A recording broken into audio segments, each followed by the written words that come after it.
नमस्कार। आर्थिक गतिविधि समेटिएको कार्यक्रम आर्थिक दर्पणमा तपाईँलाई स्वागत छ। प्रज्वल साक्यको आर्थिक दर्पण युगवाणी मिडिया नेटवर्क मार्फत देशभरका विभिन्न रेडियो स्टेशन, काठमाडौँमा रेडियो उपत्यका 87.6 मेगाहर्ज र रेडियो उपत्यका .com.np सुनिरहनु भएको छ।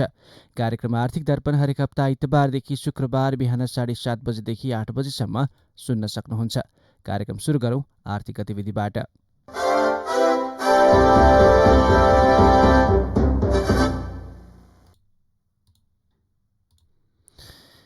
युनियन लाइफ इन्स्योरेन्स कम्पनीले बिहिबार 64 करोड 50 लाख रुपैयाँको साधारण शेयरको आइपिओ निष्कासन तथा बिक्री खुल्ला गरेको छ।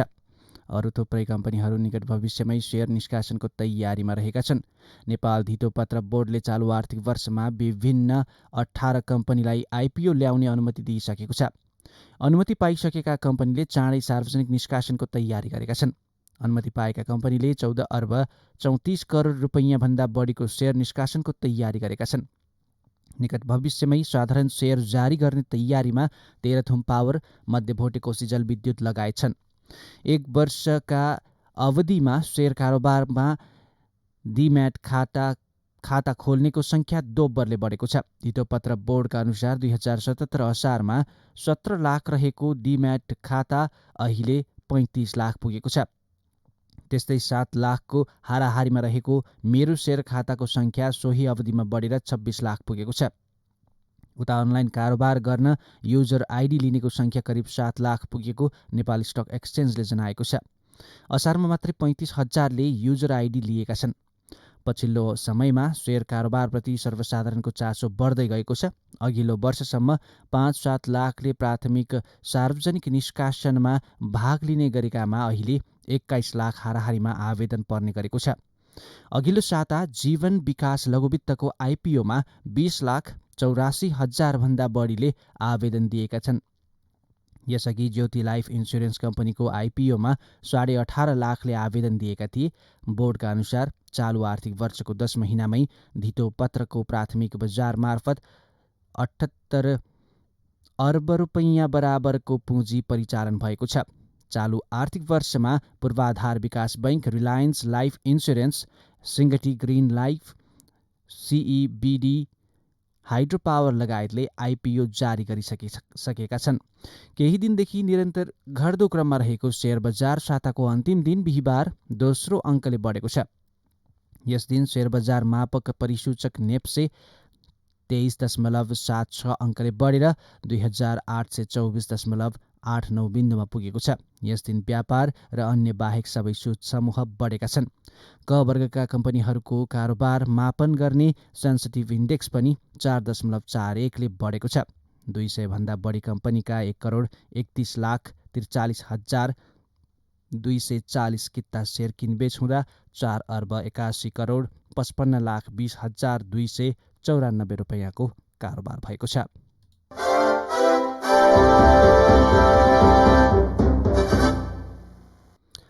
पर्यटनसँग सम्बद्ध पोखराका 2 संस्थाले कोरोना विरुद्धको खोप उपलब्ध गराउन प्रदेश सरकारसँग माग गरेका छन्।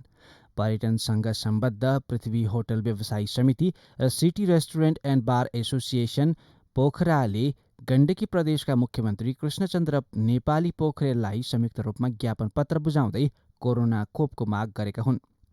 कोभिड-19का कारण लगाइएको लकडाउन तथा निषेधाज्ञाका कारण पर्यटनसँग सम्बद्ध होटल तथा रेस्टुरेन्टहरू थला परेकाले यसको पुनरुत्थान गर्ने एउटा मात्र विकल्प भनेको कोरोना खोप भएको उनीहरूको भनाइ छ। कोरोनाबाट बच्दै पर्यटन व्यवसाय सञ्चालन गर्ने एउटै उपाय भनेको कोरोना खोप हो। यो बिना व्यवसाय सञ्चालन गर्न सक्ने अवस्था छैन। त्यसैले हामीलाई प्राथमिकतामा राखेर खोपको व्यवस्था गरियोस्, ज्ञापन पत्रमा लेखिएको छ। पृथ्वी होटल व्यवसायी समिति र सिटी रेवान पोखराले सरकारले तोकेको स्वास्थ्य मापदण्ड कायम गरेर व्यवसाय सञ्चालन गर्न दिन पनि माग गरेका छन्। उनीहरूले असार 25 गतेसम्मका लागि कर चुक्ता गर्न दिएको समयसीमा एकदमै न्यून भएको भन्दै त्यसलाई 3 महिना लम्ब्याउन आग्रह गरेका छन्।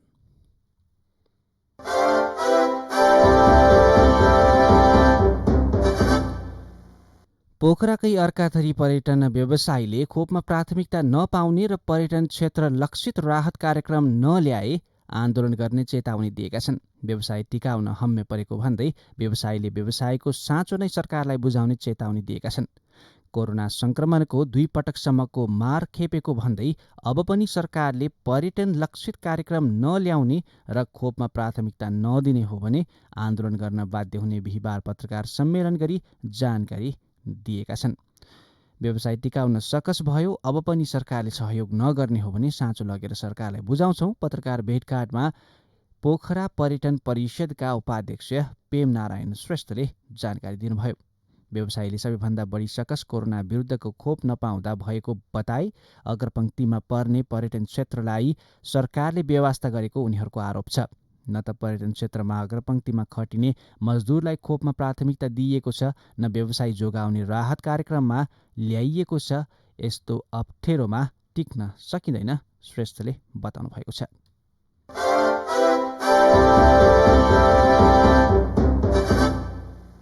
जिल्ला प्रशासन कार्यालय खोटाङले 635 मेगावाट क्षमताको दुधकोशी जलाशययुक्त जलविद्युत आयोजनाका लागि आवश्यक जग्गा प्राप्ति अधिग्रहणका लागि काम थालेको छ। खोटाङको रावाबेँसी गाउँपालिका 3, लामीडाँडा र ओखलढुङ्गाको सिसङ्खुगढी गाउँपालिका 6, भदौरेको सिमानामा बन्ने आयोजनाले ओगट्ने खोटाङ, ओखलढुङ्गा र सोलुखुम्बुका जग्गामध्ये खोटाङको रावाबेँसी र ऐसेलु खर्क गाउँपालिका भित्र पर्ने जग्गा प्राप्तिको प्रक्रिया सुरु गरेको हो। यो आयोजनाबाट दुबानमा पर्ने रावाबेँसी गाउँपालिकाको 5304 किता र ऐसेलु खर्क गाविसको 522 किता जग्गा प्राप्तिका लागि प्रशासनले सूचना जारी गरेको छ। समुद्री सतहबाट 650 मिटर उचाइसम्मका लागि करिब 12,000 रोपनी व्यक्तिगत र 11,112 रोपनी सरकारी जग्गा, गोठ टहरा तथा रुख बिरुवा पूर्ण वा आंशिक प्राप्तिको प्रक्रिया थालिएको दुधकोशी जलाशययुक्त जलविद्युत आयोजनाका उपनिर्देशक सीताराम प्रखाछेले बताउनु भएको छ। जिल्ला प्रशासन कार्यालयले आयोजना प्रभावित क्षेत्रमा पर्ने रावाबेँसी गाउँपालिका 1 कुभिन्देको 586 किता, रावाबेँसी गाउँपालिका 2 खार्पाको 1089 किता, रावाबेँसी गाउँपालिका 3 लामीडाँडाको 174 किता, रावाबेँसी गाउँपालिका 4 डुम्ब्रे धारा पानीको 2330 किता, रावाबेँसी गाउँपालिका 5 दुबेकोलको 304 किता र रावाबेँसी गाउँपालिका 6 हाँचुरको 821 किता जग्गा प्राप्तिका लागि सूचना जारी गरेको छ। यस्तै ऐसेलु खर्क गाउँपालिका 4 जलेश्वरका 79 किता, ऐसेलु खर्क गाउँपालिका 5 महेश्वरीका 84 किता र ऐसेलु खर्क गाउँपालिका 6 ज्यामिरेका 339 किता जग्गा पूर्ण वा आंशिक प्राप्तिको प्रक्रिया अघि बढाइएको छ। प्रशासनले जग्गा प्राप्तिको प्रक्रिया थालेसँगै असार 23 गतेदेखि ती जग्गा रोक्का भएको र उक्त क्षेत्रमा कुनै पनि संरचना बनाउने वा थप्ने कार्य नगराउन भनेको छ।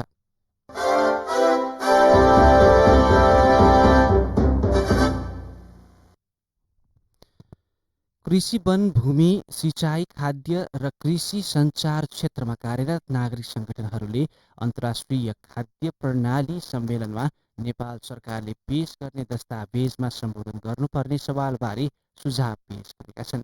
जसअनुसार उत्पादनका साधन जल, जमिन र जङ्गलमा परम्परादेखि सोही स्रोतमा निर्भर आदिवासी जनजाति समुदाय र कृषिमा संलग्न साना सीमान्त महिला र श्रमिक किसान तथा भूमिहीन र सुकुम्बासीको ती साधनमाथिको पहुँच र अधिकार स्थापित हुनुपर्ने उल्लेख छ। यसै गरी स्थानीय भूगोल विशेषता, हावापानी र सम्भाव्यताका आधारमा स्थानीय उत्पादन एवं कृषि वन प्रवर्धनमा जोड दिनुपर्ने, यसका लागि समुदायको अधिकार सुनिश्चितता सहितको स्थानीय तहको कृषि ऐन एवं वन ऐन निर्माण, खाद्य सुरक्षा तथा सम्प्रभुता ऐनको स्थानीयकरण गर्नुपर्ने र कृषि तथा वन क्षेत्रको योजना तर्जुमा गर्दा कृषि वन पर्यटन एवं कृषि तथा वन उद्यम प्रवर्धनको योजनालाई समेटेर बनाइनुपर्ने पनि उल्लेख छ। राष्ट्रिय तथा प्रदेश तहमा अन्तर्राष्ट्रिय खाद्य प्रणाली सम्मेलन लक्षित संवादहरू आयोजना भएका र ती कार्यक्रमबाट प्राप्त निष्कर्षका आधारमा तयार पारिएका यी सुझाव राष्ट्रिय योजना आयोगका उपाध्यक्षलाई बुझाएको राष्ट्रिय कृषक समूह महासंघ नेपालका अध्यक्ष नवराज बस्नेतले जानकारी दिनुभएको छ।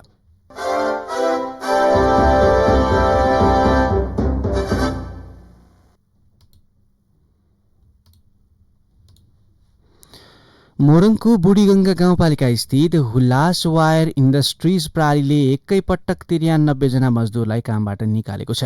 सार्वजनिक सूचना नै जारी गरेर निष्कासन गरिएको भन्दै मजदुर आन्दोलित बनेका छन्।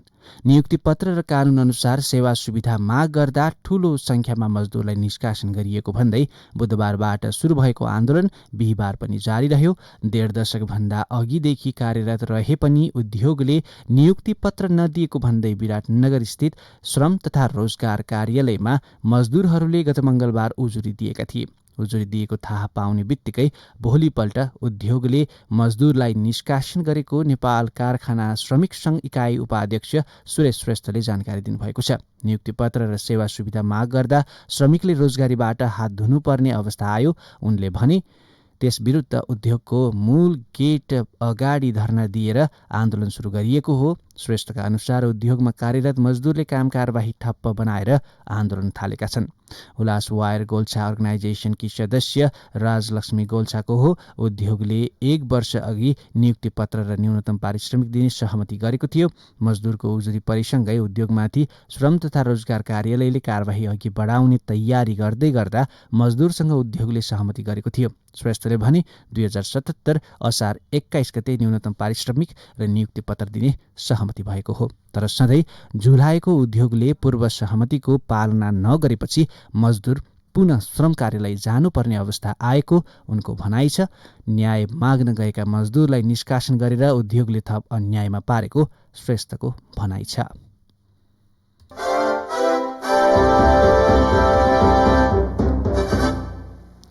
धनुषाको मिथिला बिहारी नगरपालिका भुतही पटेरवाका रामसागर शाहले 1 बिघा खेतमा धान रोपाई गरिरहेका छन्। रोपाई सक्न लागे पनि उनले मल भने पाउन सकेका छैनन्। गाउँको सहकारीमा हालसम्म मल पुग्न सकेको छैन। मलको अभावले गर्दा खेतीमा निकै समस्या भएको छ। उनलाई पोहर परारसम्म सीमा पारी भारतीय बजारबाट सस्तोमा मल किनेर उनी रोपाई सकाउँथे। तर यसपालि बोर्डर बन्द छ। लुकिछिपी भारतीय बजार जाउँ भने वर्षाको पानीले चोर बाटोहरू हिँड्नै नसक्ने बनाएको छ। यस्तोमा सहजै मल नपाउँदा खेतीमा साह्रै कठिनाइ भएको शाह बताउँछन्। असार महिना बित्न लाग्दा एकातर्फ किसानहरूलाई धान रोप्न भ्याइ छ भने अर्कोतर्फ मलको अभावले खेतीमा समस्या आएको छ। मल आपूर्तिको 70% जिम्मा कृषि सामग्री कम्पनी र 30% साल ट्रेडिङको रहेको छ। कृषि सामग्री कम्पनी लिमिटेड जनकपुरमा हालसम्म लक्ष्य अनुसारको आधा पनि मल आइ नपुगेको शाखा अधिकृत रामकुमार चौधरीले बताउनु भएको छ।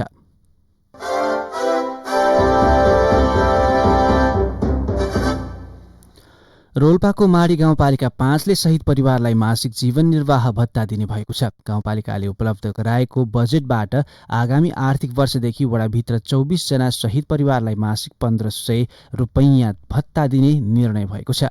शहीद मध्ये 21 जना राज्य पक्षबाट र 3 जना विद्रोही पक्षबाट मारिएका थिए। वडाध्यक्ष भरत बहादुर बुढा मगरले शहीद परिवारलाई जीवन निर्वाहमा सहजता ल्याउन गाउँ सभाबाट पारित गरी भत्ता दिने निर्णय गरिएको बताए। गाउँपालिकाले आर्थिक वर्ष 2078-79 का लागि वडालाई उपलब्ध गराएको 30 लाख रुपैयाँ बजेटबाट सामाजिक सुरक्षाको यस्तो कार्यक्रम अघि सारेको हो।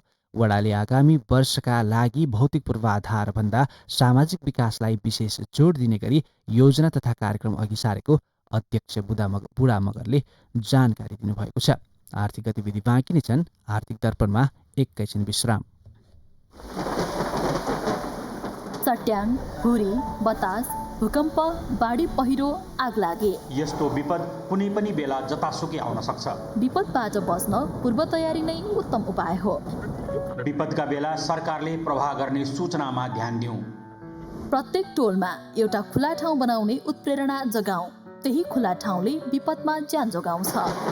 तर चट्याङ आउँदा घरबाट बाहिर ननिस्क्यौं र विद्युतीय सामग्री प्रयोग नगरौँ।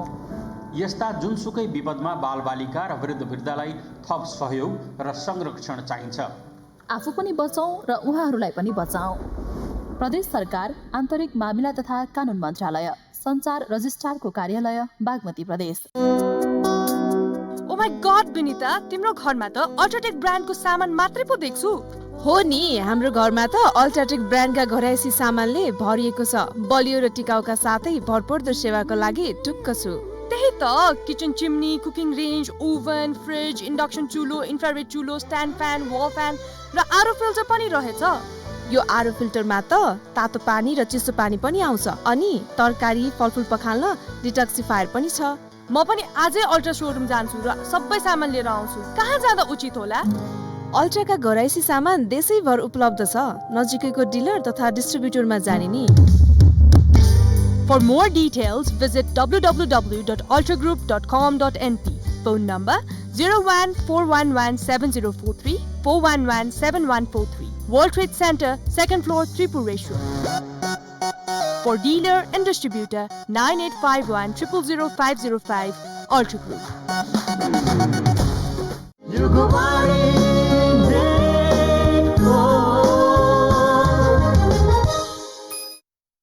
आर्थिक दर्पणमा पुनः स्वागत छ। अब बाँकी आर्थिक गतिविधि। विभिन्न निर्जीवन बीमा कम्पनीमा 1,92 करोड 3 लाख रुपैयाँ भन्दा बढीको बीमा माग दावी भएको छ। हालै आएको अविरल वर्षाका कारण देशका विभिन्न भागमा बाढी र पहिरोबाट भएको भौतिक क्षति बापत निर्जीवन बीमा कम्पनीहरूमा उक्त रकमको बीमा माग दावी गरिएको हो। गत बुधबारसम्म विभिन्न 20 निर्जीवन बीमा कम्पनीमा सम्पत्ति बीमा, मोटर बीमा, कृषि तथा पशुपक्षी बीमा, इन्जिनियरिङ बीमा र विविध बीमा शीर्षक अन्तर्गत 331 वटा बीमा माग दावी गरिएको बीमा समितिले जनाएको छ। समितिका अनुसार कुल बीमा माग दावीमध्ये 141 वटा सम्पत्ति बीमा माग दावी रहेका छन्। यसका लागि जम्मा 69 करोड 36 लाख 46 हजार रुपैयाँको माग दावी गरिएको छ। 33 वटा मोटर बीमाका लागि 4 करोड 45 लाख 87 हजार रुपैयाँ, 5 वटा सामुदायिक बीमाका लागि 19 लाख 81 हजार रुपैयाँको माग दावी परेको छ। त्यस्तै 6 वटा कृषि बीमाका लागि 1 करोड 62 लाख 51 हजार रुपैयाँको बीमा माग दावी परेको छ भने 5 वटा पशुपक्षी बीमाको 1 करोड 55 लाख 51 हजार बीमा माग दावी परेको छ। इन्जिनियरिङ बीमातर्फ बाढी पहिरोले क्षति पुर्याएका 107 वटा निर्माणाधीन आयोजनाको बीमाको माग दावी 90 करोड 7 लाख 34 हजार रुपैयाँ पुगेको छ। 8 वटा निर्माण सम्पन्न आयोजनाको बीमाको 11 करोड 70 लाख, 18 वटा हेभी इक्विपमेन्टको 8 करोड 84 लाख 36 हजार रुपैयाँ बीमा माग दावी गरिएको छ। अन्य 6 वटा बीमाको 1 करोड 53 लाख 3 हजार रुपैयाँ बीमा माग दावी परेको बीमा समितिले जनाएको छ।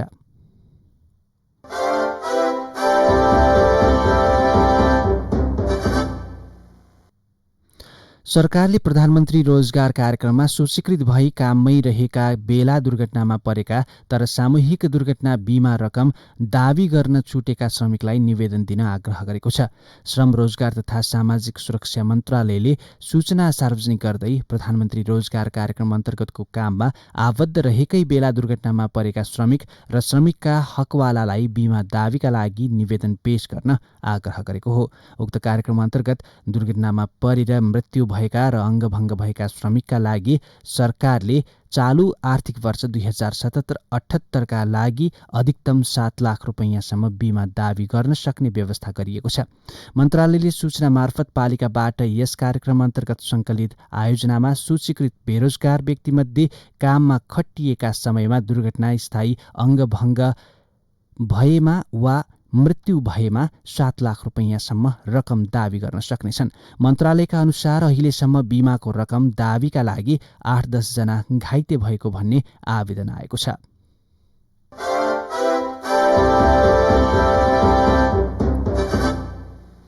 चीनबाट भेरोसेल खोप ल्याउन नेपाल वायु सेवा निगमको वाइड बडी जहाज त्यसतर्फ प्रस्थान गरेको छ। अर्को सातादेखि लगाउन सुरु गरिने उक्त खोप ल्याउन निगमले आजबाट उडान सुरु गरेको हो। 55 वर्ष माथिका नागरिकलाई प्राथमिकतामा राखेर ल्याउन लागि खोप ल्याउन निगमले 3 वटा उडान गर्ने जनाएको छ। निगमको वाइड बडी A330 जहाजबाट साउन 8 गते सम्म 3वटा उडान मार्फत खोप ल्याउन लागि निगमले जनाएको छ। खोप बोकेर जहाज शुक्रबार बिहान नेपाल आइपुग्नेछ।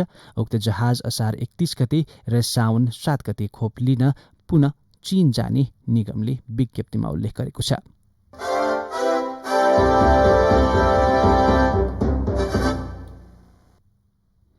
नेपाल उद्योग वाणिज्य महासंघका अध्यक्ष शेखर गोल्छाले फ्रान्सेली लगानीकर्तालाई नेपालमा लगानी गरी अधिकतम लाभ उठाउन आग्रह गर्नुभएको छ। नेपाल फ्रान्स व्यावसायिक मञ्चको भर्चुअल बैठकलाई बिहिबार सम्बोधन गर्दै उहाँले नेपाल लगानी भित्र आउन तयार रहेको बताउनुभयो।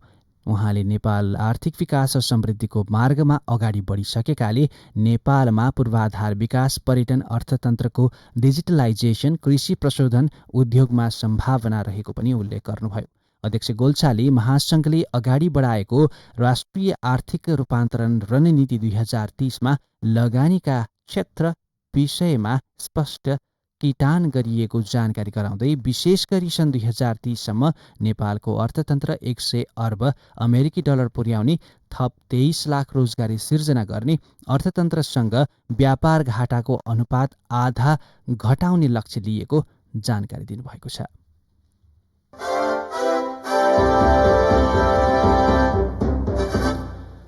सहकारीका ऋणीहरूको सूचना राख्न कर्जा सूचना केन्द्र सञ्चालन गर्ने भनिए पनि सरकारवाला निकायको समन्वयको अभावले काम सुरु भएको छैन। कर्जा सूचना केन्द्रका लागि सहकारी महासंघ, सहकारी विभाग र भूमि व्यवस्था, सहकारी तथा गरिबी निवारण मन्त्रालय बीचको समन्वयको अभावले काम हुन नसकेको हो।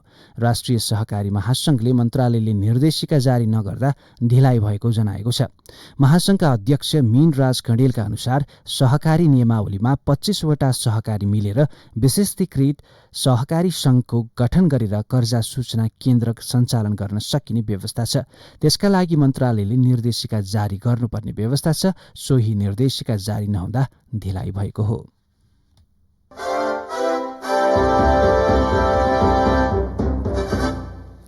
सुदूरपश्चिम प्रदेशमा नयाँ ढङ्गले पर्यटन विकासका लागि बाटो खुल्ला भएको छ। प्रदेश सरकारले पर्यटन ऐन बनाएर नवीनतम तरिकाले पर्यटन विकासको बाटो खुल्ला गरेको हो। प्रदेश सरकारले बनाएको सुदूरपश्चिम प्रदेश पर्यटन ऐन 2077 हालै प्रदेश सभाबाट पारित भएको छ।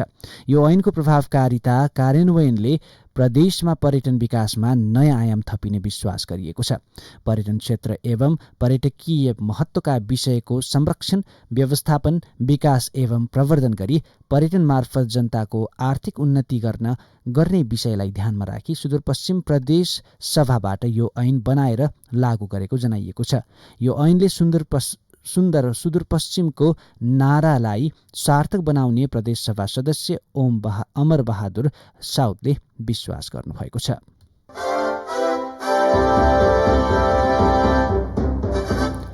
अर्थ मन्त्रालयले आफ्नो सभाबाट स्वीकृत गराएर मात्र खर्च गर्न स्थानीय तहहरूलाई अनुरोध गरेको छ। कतिपय स्थानीय तहले अहिलेसम्म पनि सभाबाट आगामी आर्थिक वर्षको बजेट नै पेश नगरेकाले मन्त्रालयले कानुन अनुसार मात्र खर्च गराउन अनुरोध गरेको हो। अन्तर सरकारी वित्त व्यवस्थापन ऐन 2074 को दफा 21 अनुसार स्थानीय निकायहरूले प्रत्येक वर्ष असार 10 गते भित्र आगामी आर्थिक वर्षको राजस्व र व्ययको अनुमान सम्बन्धित गाउँ सभा वा नगर सभामा पेश गर्नुपर्ने व्यवस्था गरेको छ। ऐनले सञ्चित कोषमाथि व्यय भार हुने रकम बाहेकका अन्य रकम आफ्नो बजेटमा व्यवस्था गरी सम्बन्धित सभाबाट स्वीकृत गराएपछि मात्र खर्च गर्नुपर्ने व्यवस्था गरेको छ।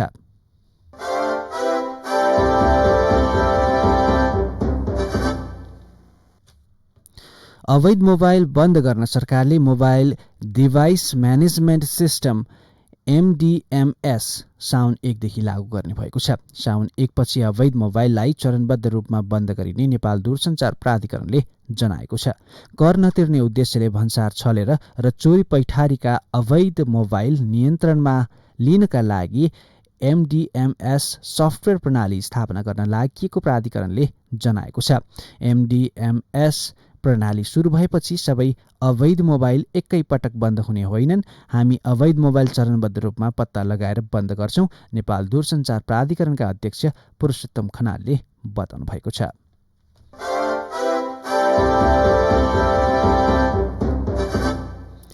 उपप्रधान एवं अर्थ उद्योग वाणिज्य तथा आपूर्ति मन्त्री विष्णुप्रसाद पौडेलले बढ्दो आर्थिक सहयोग नेपाल चीन सम्बन्धको अर्को सङ्केत भएको बताउनु भएको छ। नेपालको विकास र कोभिड महामारी विरुद्धको लडाईँमा चीनको समर्थनको प्रशंसा पनि उहाँले गर्नुभएको छ। बिहिबार सुरु भएको चीनको 4 दिने 27औं लान्चौ लगानी तथा व्यापार मेलाका लागि गेस्ट अफ अनर मुलुकका तर्फबाट भिडियो भाषण पठाउँदै मन्त्री पौडेलले चीन हाल नेपालको सबैभन्दा ठूलो लगानीकर्ता मुलुक भएको बताउनु भएको छ। नेपाल चीन द्विपक्षीय व्यापारको मात्रा बढ्दो छ। नेपाल भ्रमण गर्ने चीनिया पर्यटकको संख्या पनि बढिरहेको उहाँले बताउनु भएको छ।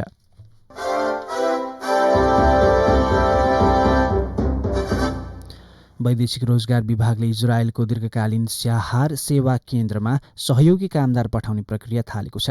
पहिलो चरणमा इजरायलले 1000 सम्म नेपाली कामदार लैजानेछ।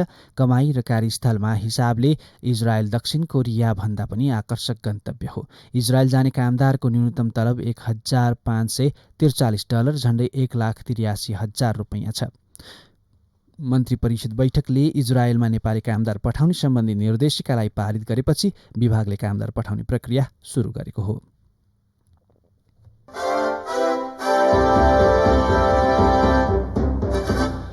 वैदेशिक रोजगार विभाग मातहतमा रहेको रोजगार अनुमति प्रणाली EPS कोरिया शाखाले $5,000 को कोभिड-19 को बीमा गर्न इच्छुक बीमा कम्पनीलाई दर्ता हुन आग्रह गरेको छ। शाखाले सूचना सार्वजनिक गर्दै दक्षिण कोरिया जाने श्रमिकका लागि सो रकम बराबरको कोभिड-19 को बीमा गर्ने कम्पनीलाई आह्वान गरेको हो।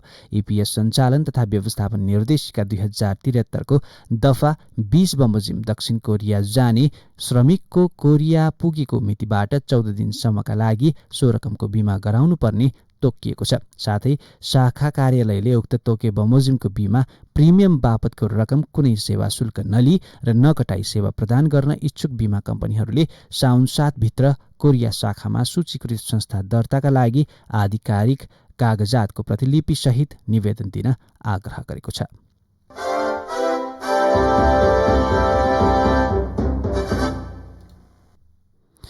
यिनै सामग्रीसँगै हामी कार्यक्रमको अन्तिममा आइपुगेका छौँ। आर्थिक दर्पणमा आज हामीले विभिन्न आर्थिक गतिविधि सुनायौँ। आर्थिक दर्पणमा आइतबार फेरि बिहान 7:30 बजे तपाईँ हाम्रो भेट हुने नै छ। त्यतिन्जेलसम्मका लागि प्रज्वल साके बिदा हुन्छु। नमस्कार।